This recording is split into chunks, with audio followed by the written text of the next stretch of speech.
नमस्कार, आदाब, जय भीम, सत श्री अकाल। मैं हूं माजिद सिद्दीकी और आप देख रहे हैं फोकस हिंदुस्तान न्यूज़ चैनल। आज की ख़ास खबरें सब्सक्राइब करें, लाइक करें, शेयर करें। फिर आऊँगा एक ताज़ा खबर को लेकर माजिद सिद्दीकी।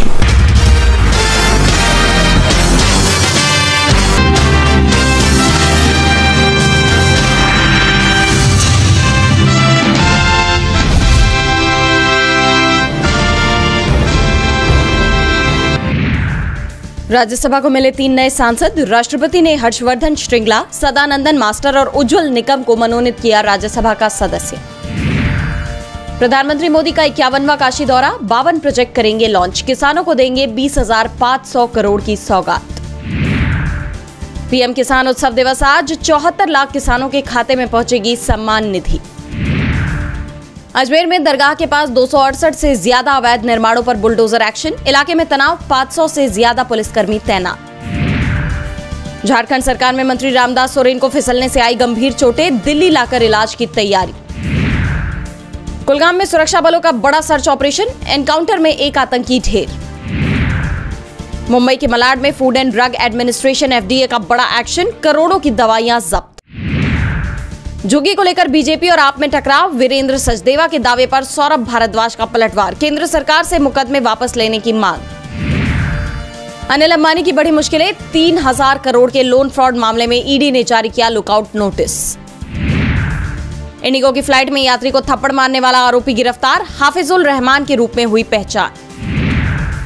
दिल्ली से लेकर पहाड़ों तक बारिश का कहर, हिमाचल में 3 जगह फटे बादल, अमरनाथ केदारनाथ यात्रा रोकी गई। ओवल टेस्ट में दूसरे दिन का खेल खत्म, दूसरी पारी में भारत का स्कोर 2 विकेट के नुकसान पर 75 रन रहा, यशस्वी जायसवाल की 50। अफगानिस्तान में आतंकी संगठन आईएसके का विस्तार, अमेरिका यूरोप के लिए गंभीर खतरा, यूएन ने जताई चिंता। ट्रंप का टैरिफ आदेश वैश्विक अर्थव्यवस्था के लिए बड़ी चुनौती, कई देशों ने नुकसान से निपटने की तैयारी शुरू की। पुतिन की 2 टूक, बोले यूक्रेन के साथ शांति वार्ता जारी रहेगी लेकिन युद्ध नहीं रुकेगा। पाकिस्तान में यात्री ट्रेन के कई डिब्बे पटरी से उतरे, 30 लोग घायल, बचाव कार्य जारी। अमेरिका में नहीं थम रही फायरिंग, अब मोंटाना शहर में हुई गोलीबारी, 4 लोगों की गई जान। रेलवे में वरिष्ठ नागरिकों को छूट पर विचार, स्लीपर और 3rd एसी में मिल सकती है राहत। अमेरिका के लिए कृषि और डेयरी सेक्टर नहीं खोलेगा भारत, सरकार का फोकस $4 ट्रिलियन की इकोनॉमी पर। खाना खराब मिला या फिर होटल रेस्तरां में दिखी गंदगी, क्यूआर कोड से तुरंत कर सकेंगे शिकायत, एफएसएसएआई ने किया अनिवार्य। एक शेयर के हो जाएंगे 5 हिस्से, एमसीएक्स ने पहली बार की स्टॉक स्प्लिट की घोषणा, 50% बढ़ा मुनाफा। यूपीआई ने फिर गाड़े झंडे, जुलाई में ट्रांजैक्शन के मामले में तोड़ डाले सभी रिकॉर्ड, हर दिन 62.8 करोड़ लेन देन।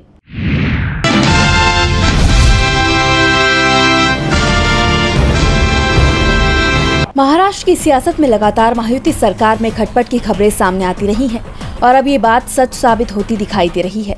राज्य के सीएम देवेंद्र फडणवीस ने एनसीपी अजीत गुट के मंत्री से उसका विभाग छीन लिया। महाराष्ट्र के मंत्री और एनसीपी नेता माणिक राव कोकाटे से कृषि विभाग छीन लिया गया और उनको कोई नई जिम्मेदारी दी गई है। सामान्य प्रशासन विभाग के जरिए जारी एक अधिसूचना के मुताबिक वर्तमान खेल मंत्री और राकांपा नेता दत्तात्रेय भरणे नए कृषि मंत्री होंगे, जबकि कोकाटे को खेल एवं युवा कल्याण मंत्री बनाया गया है। अधिसूचना में कहा गया है कि कोकाटे अल्पसंख्यक विकास और ओकाफ विभागों का भी प्रभार संभालेंगे। ये अजीत पवार गुट के लिए बड़े झटके के तौर पर देखा जा रहा है। बता दें कि कोकाटे अपने विवादित बयानों के चलते सुर्खियों में बने रहते हैं। हाल ही में माणिक राव कोकाटे महाराष्ट्र विधान परिषद में फोन पर ऑनलाइन रमी गेम खेलते हुए दिखाई दिए थे। उनका वीडियो काफी वायरल हो गया, जिसके बाद सरकार पर कई सवाल खड़े हुए। सीएम देवेंद्र फडणवीस ने खुद इस मुद्दे पर नाराजगी जताई और अजीत पवार को कार्रवाई करने का सुझाव दिया, जिसके बाद फडणवीस के दबाव में आकर अजीत पवार को अपने ही मंत्री पर एक्शन लेना पड़ा। कोकाटे से उनका विभाग छीन लिया गया। ये फेरबदल कोकाटे के लिए एक बड़ी डिमोशन मानी जा रही है और इससे ये साफ होता दिखाई दे रहा है कि महाराष्ट्र की एनडीए सरकार में सब कुछ ठीक नहीं है।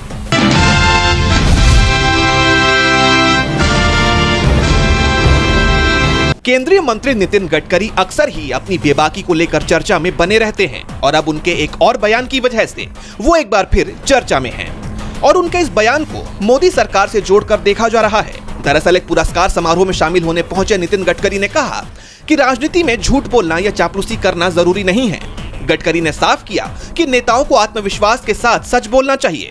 उन्होंने कहा, अगर कुछ अच्छा है तो उसे अच्छा कहें और अगर बुरा है तो उसे बुरा ही कहें। ये एक गलत धारणा है कि राजनीति में सिर्फ झूठ बोला जाता है या फिर चापलूसी की जाती है।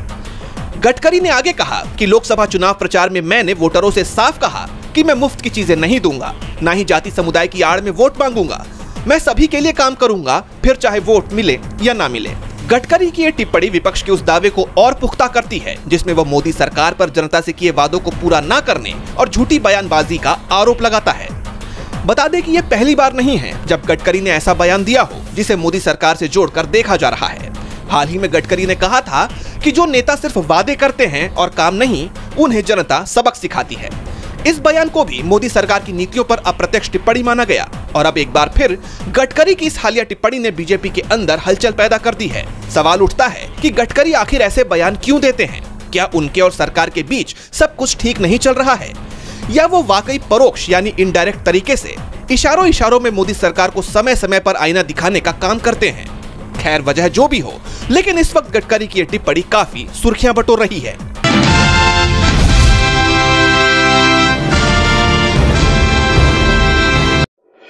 प्रति महीने की सैलरी सिर्फ 15,000 रुपए, लेकिन घर से निकले 30 करोड़ की संपत्ति, 24 घर, 4 प्लॉट और लाखों की ज्वेलरी। जाहिर है कि ये सुनकर आपके भी होश उड़ गए होंगे। करोड़पति निकलने वाला ये शख्स कोई बिजनेसमैन या पॉलिटिशियन नहीं, बल्कि एक क्लर्क है। जी हाँ, सही सुना आपने। क्लर्क से कुबेर बने इस शख्स का नाम कलाकप्पा निदागुंडी है, जो कि कर्नाटक का रहने वाला है। KRIDL यानी Karnataka rural infrastructure development limited ने शुक्रवार को KRIDL में ही काम कर चुके क्लर्क कलाकप्पा निदागुड़ी के घर में कुछ शक होने के चलते छापा मारा और उसके बाद घर से फूट कर जो धन निकलकर सामने आया, उसने अधिकारियों के भी होश उड़ा दिए।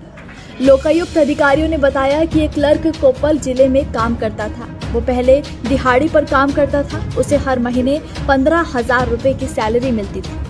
छापे में क्लर्क के घर से 24 घरों के दस्तावेज, 4 प्लॉट और 40 एकड़ खेत, साथ में 4 गाड़ियां, 350 ग्राम सोना और 1.5 किलो चांदी, उसके अलावा 30 करोड़ रुपए से ज्यादा की ऐसी प्रॉपर्टी मिली है जिसका कोई हिसाब नहीं था। ये सभी चीजें कलाकप्पा निदागुंडी, उसकी पत्नी और उसके भाई के नाम पर थी। हैरानी की बात है कि महीने में 15,000 रुपए कमाने वाले क्लर्क के पास इतनी बेहिसाब संपत्ति कैसे आई। तो आपको बता दें कि लोकायुक्त ने क्लर्क कलाकप्पा पर आरोप लगाया कि उसने और KRIDL के पूर्व इंजीनियर JDM चिंचोलकर ने मिलकर 96 अधूरे प्रोजेक्ट्स के लिए फर्जी दस्तावेज तैयार किए और इसके जरिए 72 करोड़ रुपए से ज्यादा की पैसों की हेराफेरी की। बता दें कि लोकायुक्त को इसे लेकर एक शिकायत दी गई थी। इस शिकायत के बाद कोर्ट ने जांच के आदेश दिए थे, जिसके बाद लोकायुक्त के अधिकारी उन सरकारी अधिकारियों पर छापे मार रहे थे जिन पर आय से ज्यादा संपत्ति अर्जित करने का आरोप है।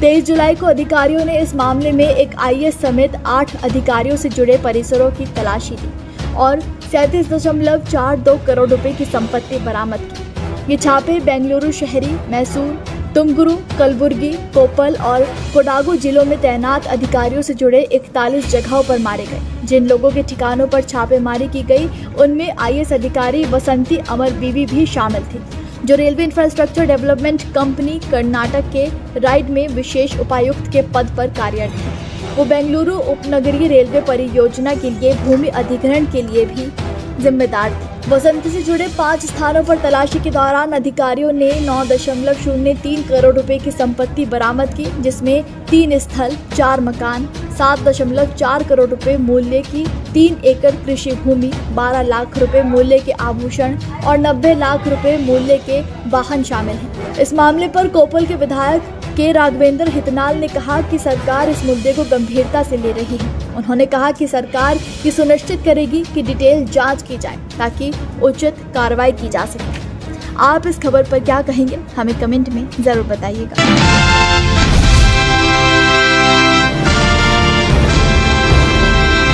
SIR को लेकर विपक्ष लगातार सत्ता पक्ष को घेरे हुए है। आज जहां एक तरफ इलेक्शन कमीशन ने SIR का पहला ड्राफ्ट साझा किया, वहीं दूसरी तरफ विपक्ष संसद में इसके विरोध में नजर आया। तमाम विपक्षी दलों ने इस विरोध प्रदर्शन में हिस्सा लिया।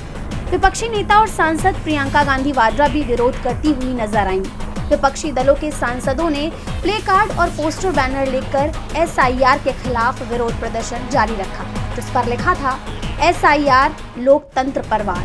साथ ही SIR वापस लो और वोट चोरी बंद करो के नारे भी दिए गए।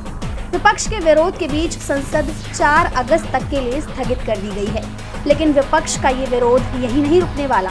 इंडिया ब्लॉक के नेताओं ने अगले हफ्ते चुनाव आयोग के मुख्यालय तक एक विरोध मार्च निकालने का फैसला किया है। लोकसभा में विपक्ष के नेता राहुल गांधी ने बैठक के दौरान सुझाव दिया कि विपक्ष को यह स्थापित करना होगा कि चुनाव आयोग SIR प्रक्रिया के दौरान मतदाताओं की नागरिकता निर्धारित करने के अपने अधिकार क्षेत्र से बाहर जा रहा है। अगले सप्ताह तक विपक्ष का ये विरोध चुनाव आयोग के मुख्यालय तक पहुंचने की तैयारी में है। SIR को लेकर चल रहे इस विरोध की तस्वीरें दोनों सदनों से आई। लोकसभा में विपक्ष अपनी भूमिका में नजर आया, तो वहीं राज्यसभा की तस्वीरें भी कुछ ऐसी ही हैं।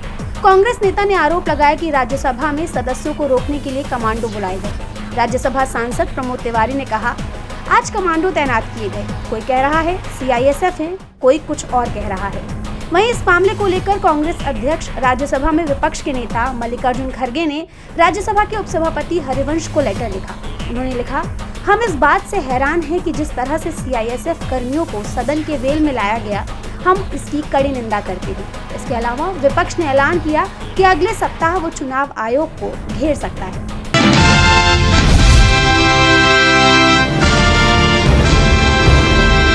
अक्सर अपने बड़बोलेपन की वजह से सुर्खियों में रहने वाली बीजेपी सांसद और एक्ट्रेस कंगना रनौत को Punjab and Haryana high court से तगड़ा झटका लगा है। हाई कोर्ट ने कंगना रनौत के 2021 के किसान आंदोलन से जुड़े एक ट्वीट पर दायर मानहानि मामले को रद्द करने की उनकी याचिका खारिज कर दी है। दरअसल 2021 में कृषि कानूनों के खिलाफ जारी किसान आंदोलन के वक्त कंगना ने ट्वीट कर एक बुजुर्ग महिला किसान महिंदर कौर पर 100 रुपए में प्रदर्शन करने का आरोप लगाया था और साथ ही उन्हें शाहीन बाग की बिल्किस बानो भी बताया था, जिसके जवाब में महिंदर कौर ने इसे अपमानजनक बताते हुए बठिंडा कोर्ट में मानहानि का केस दर्ज किया, जिसके बाद कंगना को समन जारी हुआ। हाई कोर्ट का कहना है कि कंगना की सेलिब्रिटी छवि के चलते उन्हें मिले रिट्वीट्स ने महिंदर कौर की प्रतिष्ठा को ठेस पहुंचाई।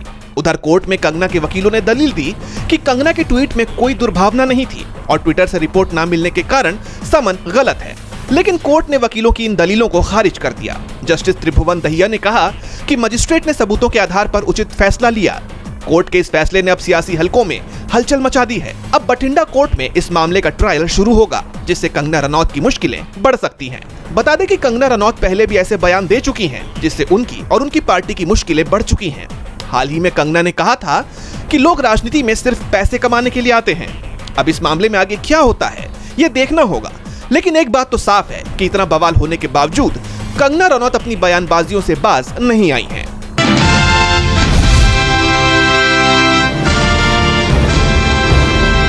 क्या कहेंगे इस बारे में? धर्म की, सत्य की जीत होती ही है और सत्य की जीत हुई है। मैंने कहा था सत्यमेव जयते, सत्य कभी पराजित नहीं होता और जो सत्य था वो मेरे साथ था और मेरी विजय हुई। मेरी विजय क्या, भगवा की विजय हुई, सनातन की विजय हुई, राष्ट्र की विजय हुई, विधर्मियों का नाश होगा और नाश हुआ है, यह सुनिश्चित था, जो होगा है। मैम 17 साल लगे इस पूरे चीज को, बहुत कुछ झेला, बहुत कुछ कष्ट सहा, बहुत कुछ किया, लेकिन देश के लिए जो भी कर सकते हैं करूंगी, किया है और आगे भी करती रहूंगी। लेकिन हम कभी भी देश को कोई आंच नहीं पहुंचने देंगे अपने जीवित रहते हुए। मैम ये जो कोर्ट ने कहा है कि इस चीज में हाथ जो ट्रस्टी आप थे, आप कभी नहीं थे। कोर्ट ने कहा है कि जो आरोप आपके ऊपर लगाए गए थे पूरे झूठे। ये पूरा केस सिर्फ कांग्रेस ने अपने षड्यंत्रों के कारण इसको बनाया है, पूरा केस बनाया है। और जब कोई चीज बनावटी होती है तो उसमें आधार नहीं होता और इसलिए इस केस का कोई आधार नहीं था। विपक्ष जो कांग्रेस ने आरोप किया था उनको क्या कहेंगे? कांग्रेस तो विधर्मी है। कांग्रेस हमेशा आतंकवादियों के लिए रोती है, हमेशा उनको सम्मान सूचक शब्दों से का प्रयोग करती है, जी लगाते हैं, साहब लगा के बात करते हैं। और जब भी हिंदुओं का कोई काम होता है या देश की कोई बात होती है तो इनको विरोध होता है। और इसलिए कांग्रेस कभी देशभक्त पार्टी न बन पाई है न बन पाएगी। इनके ऊपर तो हमेशा ये जो हमारा प्रकरण रहा, ये 17 वर्षों के में इन्होंने जो कष्ट दिए हैं और जो भी कुछ बनाया करा है, जज साहब ने स्पष्ट ऑर्डर दिया है कि उसकी जांच होनी चाहिए और दोषियों को दंड मिलना चाहिए। Thank you ma'am. धन्यवाद।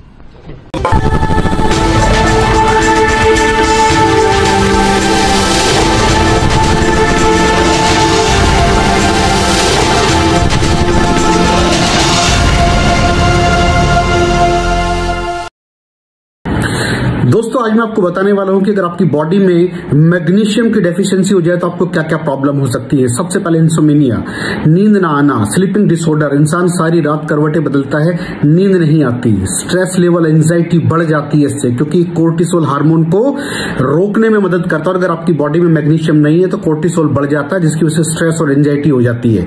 मूड स्विंग्स, इंसान को पता नहीं चलता उसके मूड स्विंग्स होते हैं, थोड़ी थोड़ी देर में गुस्सा आना, थोड़ी थोड़ी देर में चिड़चिड़ापन होना, क्योंकि ये सेरोटोनिन हार्मोन को बढ़ने में मदद करता है। अगर आपकी बॉडी में less magnesium is equal to less serotonin, और सेरोटोनिन हैप्पीनेस का हार्मोन है। अलावा इसके ये फटीग को भी कम करता था। अगर आपकी बॉडी में मिनरल डेफिशिएट है, अगर आपकी बॉडी में मैग्नीशियम नहीं है तो आपको थकावट बहुत जल्दी फील होगी, जरा सा काम करती है आपकी बॉडी थक जाएगी। पुअर डाइजेस्टिव सिस्टम, ये डाइजेस्टिव सिस्टम को भी मैनेज करने में बड़ा शानदार रोल प्ले करता है, और अगर इसकी डेफिशिएंसी है तो कॉन्स्टिपेशन, डायरिया जैसी प्रॉब्लम हो जाती है। माइग्रेन बहुत खतरनाक प्रॉब्लम है। माइग्रेन अगर डेफिशिएट है आपकी बॉडी मैग्नीशियम से तो आपको माइग्रेन की प्रॉब्लम भी हो सकती है। ब्लड प्रेशर, अगर आपकी बॉडी में मैग्नीशियम कम है तो आपको ब्लड प्रेशर की प्रॉब्लम हो सकती है।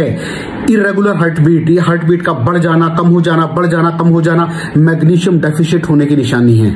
ऑस्टियोपोरोसिस, बोन हेल्थ वीक हो जाती है, क्योंकि आपकी बॉडी का 60% जो मैग्नीशियम है वो आपकी बोन्स के अंदर होता है। अगर आप बाहर से मैग्नीशियम नहीं ले रहे हैं तो आपकी बॉडी जो है वो हड्डियों में से लेना शुरू कर देती है, जिसकी वजह से ऑस्टियोपोरोसिस की प्रॉब्लम भी हो सकती है, आपकी हड्डियां कमजोर हो जाती हैं। और मसल क्रैम्पिंग, मसल क्रैम्प, नस पे नस का चढ़ जाना, मसल्स पे अकड़ जाना, बिल्कुल चलना मुश्किल हो जाता है। तो मसल क्रैम्पिंग भी तभी होती है जब आपकी बॉडी में मैग्नीशियम की डेफिशिएंसी हो। और दोस्त, हमारे यहाँ 90% से ज्यादा लोग मैग्नीशियम डेफिशिएंसी के शिकार हैं। कहां से मिलेगा मैग्नीशियम, कितनी मात्रा में लें, किस क्वालिटी का लें? तो उसका जवाब है वेस्टीज प्राइम CMD। इसके अंदर आपको भरपूर मात्रा में मैग्नीशियम मिलेगा, आपकी सारी प्रॉब्लम सॉल्व हो जाएगी। Thank you so much.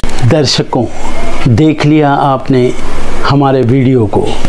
हमें खुशी होगी कि आपने हमारे न्यूज़ को लाइक किया और दूसरों को शेयर किया। अगर अभी तक हमारे चैनल फोकस हिंदुस्तान को सब्सक्राइब नहीं किया है तो तुरंत सब्सक्राइब करें, कमेंट करें और बेल आइकॉन को प्रेस करें। हम हाजिर हैं खबर के लिए।